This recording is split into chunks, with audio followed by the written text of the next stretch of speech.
Likutei Moharan Halacha Siman Gimel. That's the paragraph, huh? So once a person has the Shmiras Habris, he has the sword. You have the capacity to get things done in Shemayim. You can get it done. So you can say, oh, wow, that's all you need. I says, no. That's not all you need. Or Misha Zocha L'Cherev Hazeh, to anybody who was zocheh this sword, tzich leida ech l'choim l'cherev hazeh. Now you have to know how to fight with this sword. So you can daven to Kadosh Baruch Hu, and Kadosh Baruch Hu will give you what you want. You know how you have to learn how to wield this kind of power. You got your finger on the button, on the nuclear button. You have to know how to handle it. Shelo yaetot al yamin or l'smal. You know, don't sway it too much to the right, or too much to the left. Shekoleh al asara v'lo yechta. That you should hit into, straight in the middle, on the hairbreadth, right where it's supposed to be.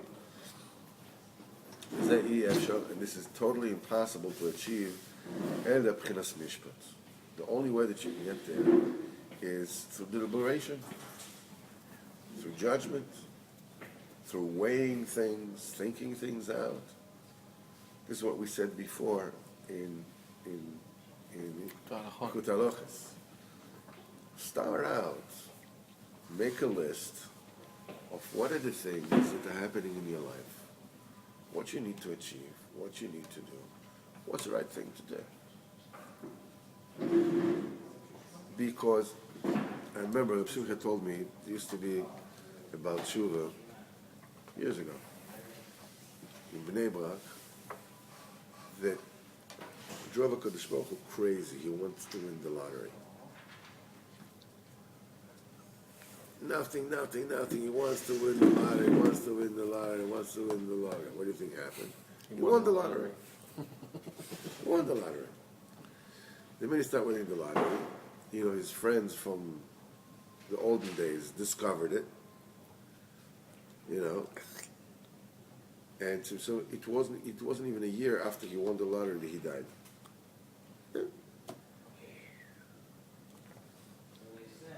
They say it in English, be careful what you wish for, you might just get it. It's exactly what it is. The fact that you have the koyach to ask HaKadosh Baruch Hu to give you everything is not an easy thing. It's not an easy thing.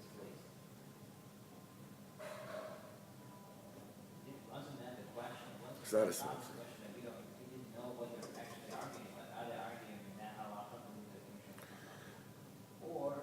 We'll say before, we'll say later, how you're zochet in your mishpat. Usually you're zochet in your mishpat by giving tzedakah, by going over to the other side. Because the thing that takes away the mishpat is self-interest.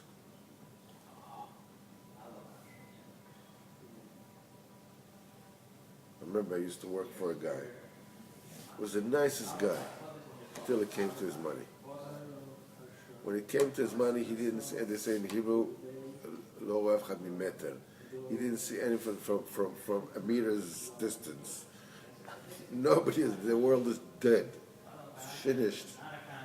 Until it came to money, the nicest guy, sweet, and tzaddik, erlich, Torah, everything. Came to his money, forget about it. No one is the nice guy. Adkan. It's not that he made a conscious decision not to. It was just, he didn't even see it. It comes to his money, finished. Well, the point is that the point is that you have the koyach to daven. You have the koyach to daven. Baruch Hashem. Yisrael Abris according to your bechina. Shmis Abris according to your bechina means, obviously, ultimately, it means, being clean from looking at things you shouldn't, thinking things you shouldn't, saying things you shouldn't, Kal v'chomer, doing things you shouldn't. But it starts with being aware of what it is that you do, what it is you don't, and stepping out of it and thinking what is the right thing to do. And even if you can just make a tiny little change, an iota, a little bit. He says, if you look in 1,000 times, you already looked 100. You looked 999 times. Once don't look. Once don't look. That constitutes Shmir Sabris. You already, and immediately you should show that Kodesh Baruch is listening to you. You're poil. But we go around in this world and we're asking Kodesh Baruch for things that may not even be good for us.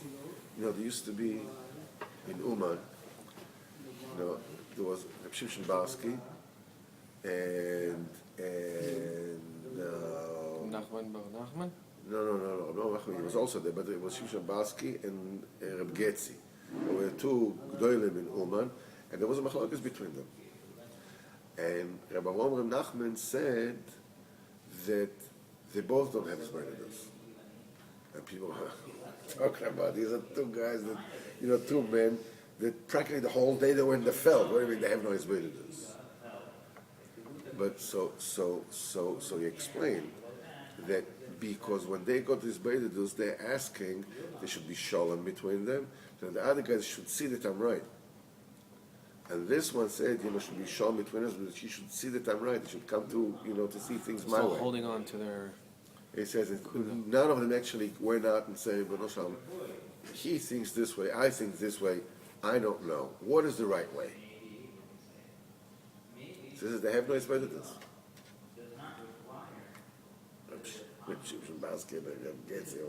Talk about, you know, if they live today, you know, you think Baba Sali, you think that if they live today, forget about it. The whole world would be crawling to the Avdei Hashem that you cannot imagine. He says they both don't have his way to this. Why? Because the going to the Yamin is being too lenient, going to the small being too strict. You know, it has to be right on the money. A person owes himself to find out what is the right thing to do. As we said before, even if he's not capable of actually acting on it, at least you should know what's the right thing to do.